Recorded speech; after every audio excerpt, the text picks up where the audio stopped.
दो बैलों की कथा लास्ट एपिसोड। दोस्तों, मैंने अभी तक कहानी के 6 एपिसोड सुना चुका हूँ। इस बार मैं कहानी को समाप्त कर रहा हूँ। आप पूरी कहानी सुने और अंत में चैनल को सब्सक्राइब जरूर करें। तो कहानी मैं शुरू करता हूँ। एक बार जब उस निर्दयी ने हीरा की नाक पर खूब डंडे जमाए तो मोती का गुस्सा काबू के बाहर हो गया। हल लेकर भागा। हल, रस्सी, जुआ, जोत सब टूट टाट कर बराबर हो गया। गले में बड़ी बड़ी रस्सियां ना होती तो दोनों पकड़े ना जाते। हीरा ने मूक भाषा में कहा, भागना व्यर्थ है। मोती ने उत्तर दिया, तुम्हारी तो इसने जान ही ले ली थी, अब की बड़ी मार पड़ेगी। पढ़ने दो। बैल का जन्म लिया है तो मार से कहाँ तक बचेंगे। गया 2 आदमियों के साथ दौड़ा आ रहा है। दोनों के हाथों में लाठियां हैं। मोती बोला, कहीं तो दिखा दूं कुछ मजा मैं भी। लाठी लेकर आ रहा है। हीरा ने समझाया, नहीं भाई, नहीं भाई, खड़े हो जाओ। मुझे मारेगा तो मैं एक दो को गिरा दूंगा। नहीं, हमारी जाति का यह धर्म नहीं है। मोती दिल में ऐंठ कर रह गया। गया आ पहुंचा और दोनों को पकड़कर ले चला। कुशल हुई कि उसने इस वक्त मारपीट नहीं की। नहीं तो मोती भी पलट पड़ता। उसके तेवर देखकर गया और उसके सहायक समझ गए कि इस वक्त टाल जाना ही मसलत है। आज दोनों के सामने फिर वही सूखा भूसा लाया गया। दोनों चुपचाप खड़े रहे। घर के लोग भोजन करने लगे।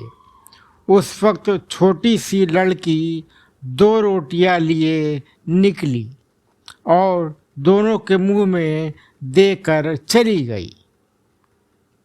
उस वक्त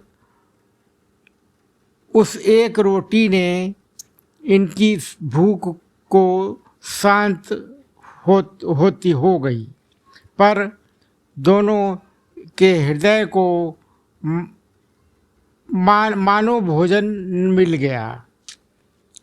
पर दोनों के हृदय को मानो भोजन मिल गया।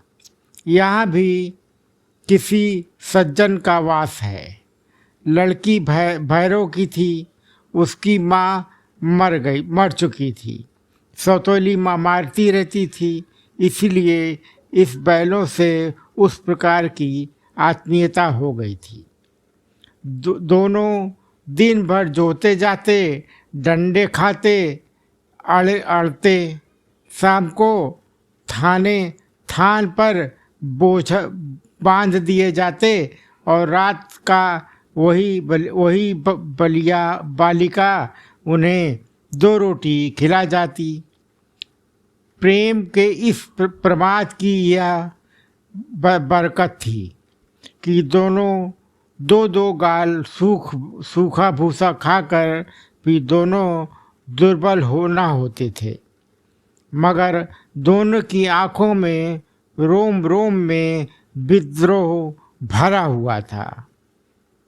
एक दिन मोती ने मूक भाषा में कहा, अब तो नहीं सहा जाता हीरा, क्या करना चाहते हो? एकाद को सींग पर उठा फेंक दूंगा, लेकिन जानते हो वह प्यारी लड़की जो हमें रोटियां खिलाती है उसी की लड़की है। जो इस घर का मालिक है यह बेचारी अनाथ न हो जाएगी। तब मालकिन को ना फेंक दूं, वही तो उस लड़की को मारती है, लेकिन और जान पर सींग चलाना मना है। या भूल जाते हो, तुम तो किसी तरह निकलने ही नहीं देते। बताओ, तुड़ाकर भाग चलें? हाँ, या मैं स्वीकार करता, लेकिन इतनी मोटी रस्सी टूटेगी कैसे? इसका फैसला पहले रस्सी को थोड़ा सा चबा लो, फिर एक झटके में जाती है। रात को जब बालिका रोटी खिलाकर चली गई, दोनों रस्सियाँ चबाने लगे, पर मोटी रस्सी मुंह में ना आती थी। बेचारे बार बार जो लगा रहे थे। सहसा घर का दरवाज़ा खुला और वही बालिका निकली। दोनों सिर झुकाकर उसका हाथ चाटने लगे। दोनों की पूँछें खड़ी हो गईं। उसने उनके माथे सहलाए और बोली, खोल देती हूँ, चुपके से भाग जाओ, नहीं तो यहाँ लोग मार डालेंगे। आज घर में सलाह हो रही कि इनकी नाकों में नाथ डाल दी जाए। उसने गराब खोल दिया, पर दोनों चुपचाप खड़े रहे। मोती ने अपनी भाषा में पूछा, अब चलते क्यों नहीं? हीरा ने कहा, चले तो, लेकिन कल इस अनाथ पर आफत आएगी, सब इसी पर संदेह करेंगे। सहसा बालिका चिल्लाई, दोनों फूफा वाले बैल भागे जा रहे हैं। ओ दादा, दोनों बैल भागे जा रहे हैं, जल्दी दौड़ो। गया हड़बड़ाकर भीतर से निकला और बैलों को पकड़ने चला। वे दोनों भागे। गया ने पीछा किया और भी तेज भाग हुए। गया ने शोर मचाया, फिर गांव के कुछ आदमियों को भी साथ ले लिया। दोनों मित्रों को भागने का मौका मिल गया। सीधे दौड़ते चले गए, यहाँ तक कि मार्ग का ज्ञान न रहा। फिर परिचित मार्ग से आए थे, उसका यहाँ पता न था। नए नए गांव मिलने लगे।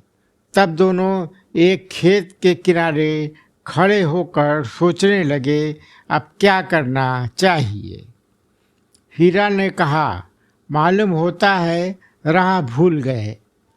तुम भी बेतहाशा भागे, वहीं उसे मार गिराना था।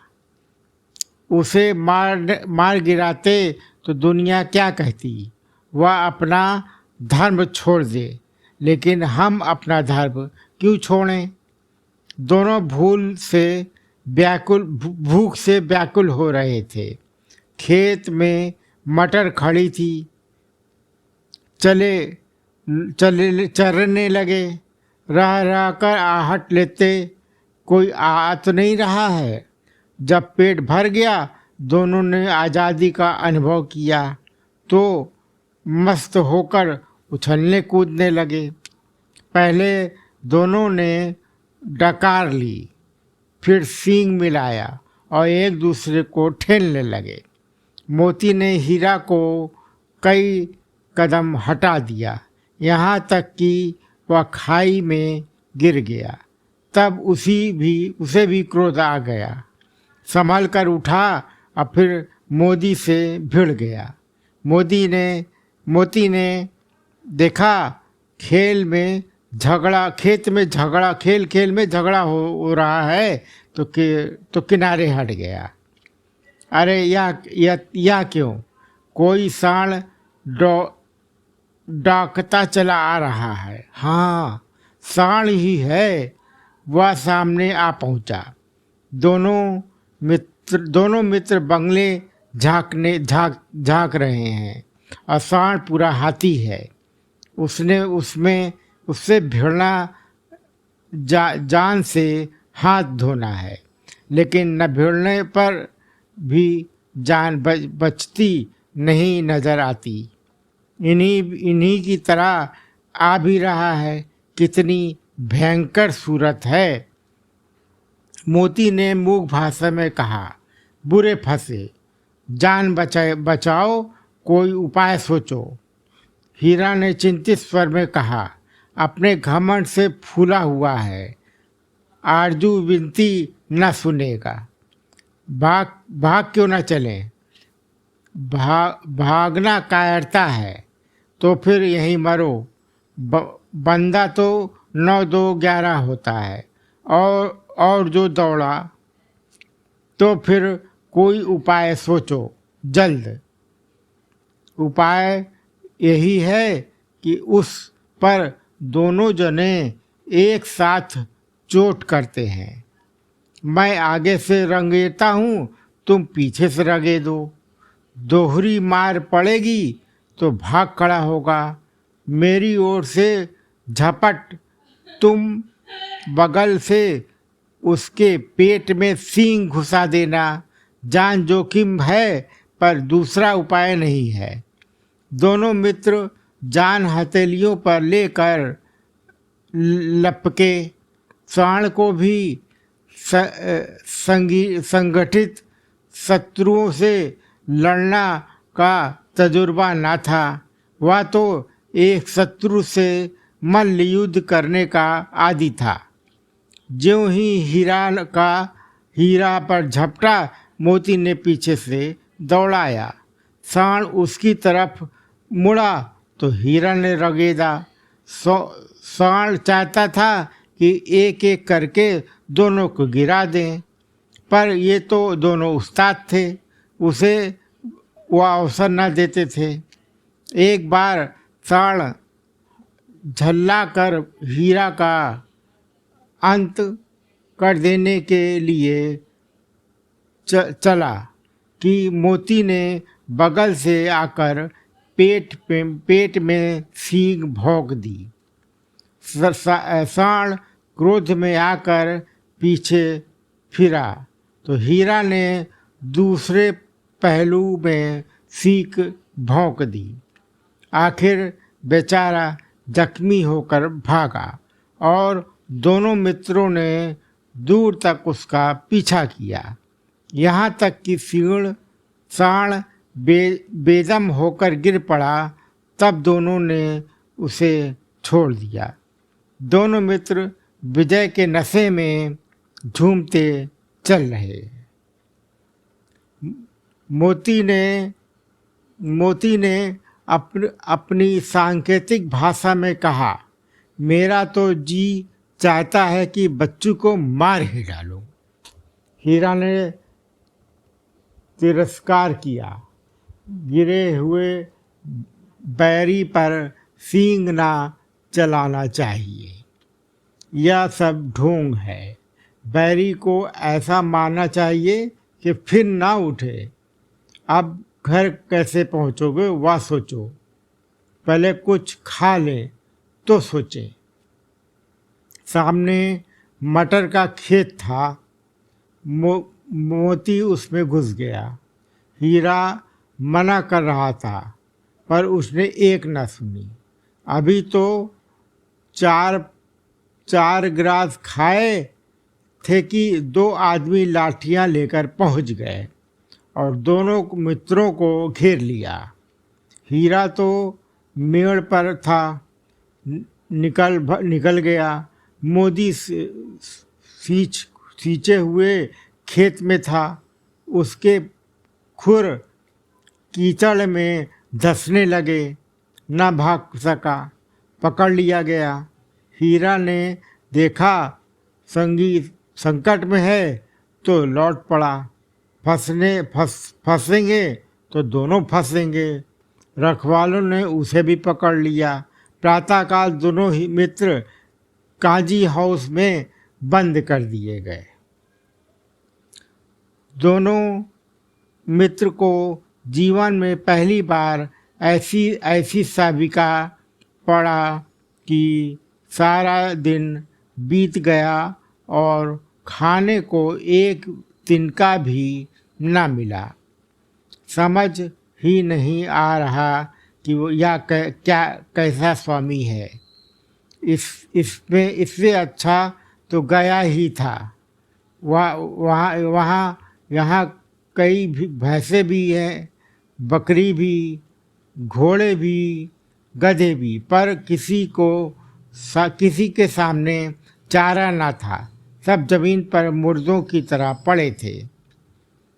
कई तो इतने कमज़ोर हो गए थे कि खड़े भी ना हो सकते थे। सारा दिन दोनों मित्र फाटक की ओर टकटकी लगाए ताकते रहते, पर कोई चारा लेकर आता न दिखाई दिया। तब दोनों ने दीवार की नमकीन मिट्टी चाटनी शुरू कर दी, पर इससे क्या तृप्ति होती।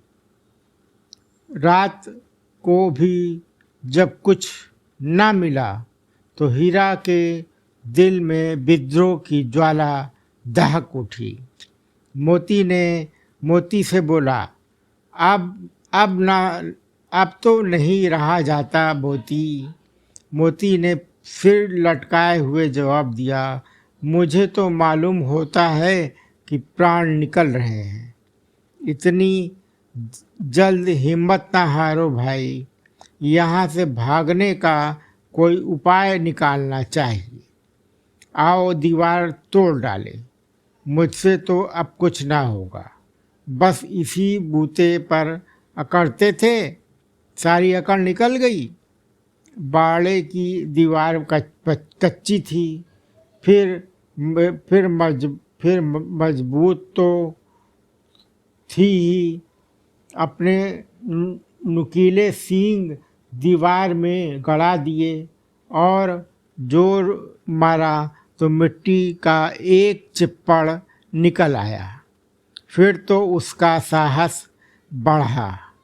इसने दौड़ा कर दीवार पर चोटें की और हर चोट में थोड़ी थोड़ी मिट्टी गिरने लगी।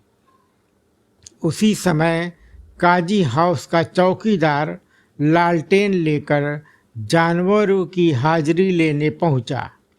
हीरा का उचापन देखकर उसने उसे कई डंडे रसीद कर दिए और मोटी सी रस्सी से बांध दिया। मोती ने पड़े पड़े कहा, आखिर भाई खाई क्या मिला? आपने बूते भर जोर तो मार दिया, ऐसा जोर मारा किसी काम ना आया, बंधन में पड़ गए। जान से हाथ धोना पड़ेगा, कुछ परवाह नहीं, यूं भी मरना ही है। सोचो दीवार खुद जाती तो कितनों की जान बच जाती। इतने भाई यहाँ बंद हैं, किसी के देह में जान नहीं है। 2-4 दिन और ही हालत रही तो सब मर जाएंगे। हाँ, यह बात तो है। अच्छा तो लो, फिर मैं भी जोर लगाता हूँ। मोती ने भी दीवार में उसी जगह सींग मारा। थोड़ी सी मिट्टी गिरी तो हिम्मत और बढ़ी। फिर तो वह दीवार में सींग लगाकर इस तरह जोर करने लगा मानो किसी प्रतिद्वंदी से लड़ रहा है।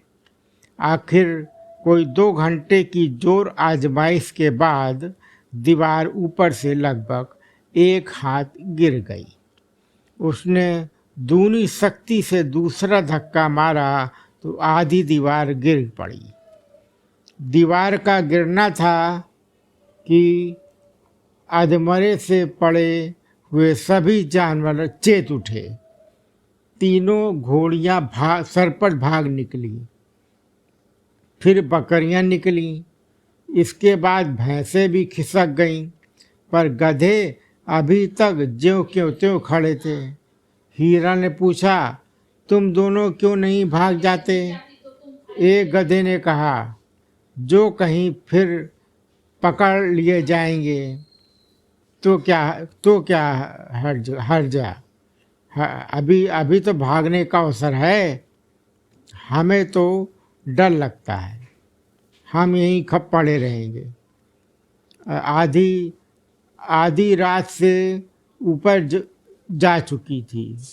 दोनों गधे अभी तक खड़े सोच रहे थे कि भागे या ना भागे। मोती अपने मित्र की रस्सी तोड़ने में लगा हुआ था। जब वह हार गया तो हीरा ने कहा, तुम जाओ, मुझे यहीं पड़ा रहने दो, शायद कभी भेंट हो जाए। मोती ने आंखों में आंसू लेकर कहा, तुम मुझे इतना स्वार्थी समझते हो हीरा? हम और तुम इतना दिन एक साथ रहे हैं, आज तुम विपत्ति में पड़ गए तो मैं तुम्हें छोड़कर चला जाऊं? हीरा ने कहा, बहुत मार पड़ेगी, लोग समझ जाएंगे यह तुम्हारी शरारत है। मोती गर्व से बोला, जिस अपराध के लिए तुम्हारे गले में बंधन पड़ा, उसके लिए अगर मुझ पे मार पड़े तो क्या चिंता। इतना तो हो ही गया है कि 9-10 प्राणियों की जान बच गई। वे सब तो आशीर्वाद देंगे। यह कहते ही मोती ने दोनों गधों को सींगों से मार मार कर बाड़े के बाहर निकाला और तब अपने बंधु के पास आकर सो गया। भोर होते ही मुंशी और चौकीदार तथा अन्य कर्मचारियों में कैसी खलबली मची है, इसके लिखने की जरूरत नहीं। बस इतना ही काफ़ी है कि मोती की खूब मरम्मत हुई और उससे भी मोटी रस्सी से बांध दिया गया। एक सप्ताह तक दोनों मित्र बंधे पड़े रहे। किसी ने चारे का एक तिनका भी न डाला। हाँ, एक बार पानी दिखा दिया जाता था, यही उनका आधार था। दोनों इतने दुर्बल हो गए कि उठा तक ना जाता। ठठरियाँ निकल आई थी। एक दिन बाड़े के सामने डुग्गी बजने लगी और दोपहर होते होते वहाँ 50-60 आदमी जमा हो गए। तब दोनों मित्र निकल गए और उनकी देखभाल होने लगी। लोग आकर उनकी सूरत देखते और मन फीका करके चले जाते। ऐसे मृतक बैलों को कौन खरीदकार होगा। सहसा एक दड़ियल आदमी, जिसकी आंखें लाल थी और मुद्रा अत्यंत कठोर, आया और दोनों मित्रों के कूल्हों में उंगली गोद कर मुंशी जी से बातें करने लगा। उसका चेहरा देखकर अनत्र से दोनों मित्रों के दिल कांप उठे। वह कौन है और उन्हें क्यों टटोल रहा है, इसी विषय में उन्हें कोई संदेह ना हुआ। दोनों ने एक दूसरे को भीतरी नेत्रों से देखा और सिर झुका लिया। हीरा ने कहा, गया के घर से नाहक भागे, अब जान ना बचेगी। मोती ने अक्षम भाव से उत्तर दिया, कहते हैं भगवान सबके ऊपर दया करते हैं, उन्हें हमारे ऊपर क्यों दया नहीं आती। भगवान के लिए हमारा मरना जीना दोनों बराबर है। चलो अच्छा ही है, कुछ दिन उसके पास तो रहेंगे। एक बार भगवान ने उस लड़की के रूप में हमें बचाया था, क्या अब न बचाएंगे। यह आदमी छुरी चलाएगा, देख लेना, तो क्या चिंता है। मांस खाल सींग हड्डी सब किसी न किसी काम आ ही जाएगी।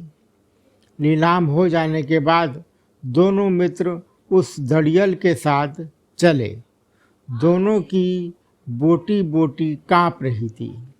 बेचारे पांव तक ना उठा सकते थे, पर भय के मारे गिरते पड़ते भागे जाते थे, क्योंकि वह जरा भी चाल धीमी हो जाने पर जोर से डंडा जमा देता था।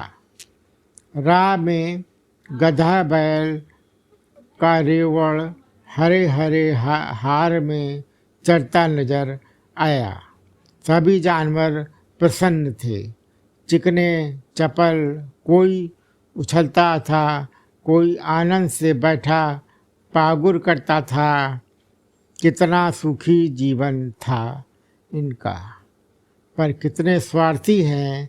सब किसी को चिंता नहीं कि उनके दो भाई बंधिक के हाथ पड़े कैसे दुखी हैं। सहसा दोनों को ऐसा मालूम हुआ यह परिचित रहा है। हाँ, इसी रास्ते से गया उन्हें ले गया था।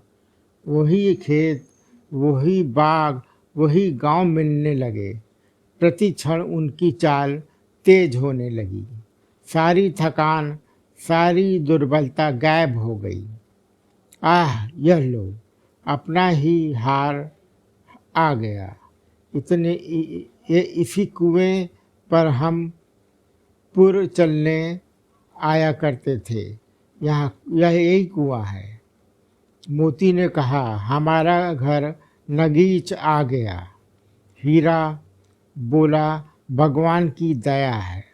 मैं तो अब घर भागता हूँ। जाने देगा, इसे मार गिरा दूंगा। नहीं नहीं नहीं नहीं, दौड़कर भाग थान पर चलो, वहाँ से हम आगे ना आएंगे। दोनों उन्मत्त होकर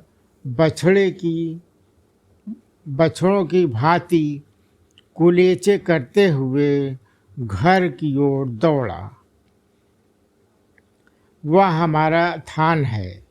दोनों जरूर अपने थान पर आए और खड़े हो गए। दड़ियल भी पीछे पीछे दौड़ता चला आया। झूरी द्वार पर बैठा धूप खा रहा था। बैलों को देखते ही दौड़ा और उन्हें बारी बारी से गले लगाने लगा। मित्रों की आंखों में आनंद के आंसू बहने लगे। एक झुरी का हाथ चाट रहा था। दड़ियल ने जाकर बैलों की रस्सियां पकड़ ली। झुरी ने कहा, ये मेरे बैल हैं। तुम्हारे बैल कैसे? मैं मवेशी खाने से नीलाम लिए आ रहा हूँ। मैं तो समझता हूँ चुराए लिए आ रहे हो। चुपके से चले जाओ, मेरे बैल हैं ये। मैं बेचूंगा तो बिकेंगी। किसी को मेरे बैल नीलाम करने का क्या अख्तियार है? जाकर थाने में रपट कर दूंगा। मेरे बैल हैं, इसका सबूत यह है कि मेरे द्वार पर खड़े हैं। दड़ियल झल्लाकर बैलों को जबरदस्ती पकड़ ले जाने के लिए बढ़ा। उसी वक्त मोती ने सींग चलाया। दड़ियल पीछे हटा। मोती ने पीछा किया। दड़ियल भागा। मोती पीछे दौड़ा। गांव के बाहर निकल जाने पर वह रुका, पर खड़ा दड़ियल का रास्ता देख रहा था। दड़ियल दूर खड़ा धमकियां दे रहा था, गालियां निकाल रहा था, पत्थर फेंक रहा था और मोती विजयी सूर की तरह उसका रास्ता रोके खड़ा था। गांव के लोग यहाँ तमाशा देख रहे थे और हंसते थे। जब दड़ियल हार कर चला गया तो मोती अकड़ता हुआ लौटा। हीरा ने कहा, मैं डर गया था कि कहीं तुम गुस्से में आकर मार न बैठो। अगर वह मुझे पकड़ता तो मैं बेमारे ना छोड़ता। अब ना आएगा, आएगा तो दूर दूर ही से खबर लूँगा, देखूं कैसे ले जाता है। जो गोली मरवा दे, मर जाऊंगा पर उससे काम तो ना आऊँगा। हमारे जाने का कोई जान नहीं समझता, हमारी जान को कोई जान नहीं समझता, इसलिए कि हम इतने सीधे हैं। जरा देर में नांद में खली भूसी चोकर और दाना भर दिया गया और दोनों मित्र खाने लगे। धूरी खड़ा दोनों को सहला रहा था और 20 लड़के तमाशा देख रहे थे। सारे गांव में उछाह सा माहौल होता चला गया। उसी समय मालकिन ने आकर दोनों के माथे चूम लिए। ये दो बैलों की कथा का समाप्त होती है कहानी। और आप इस कहानी को अब अंत करता हूँ मैं, और इसे सब्सक्राइब करिए और इसके आगे मैं और भी कहानी आपको सुनाता रहूँगा, इसलिए आप मेरे चैनल को सब्सक्राइब ज़रूर कर लें।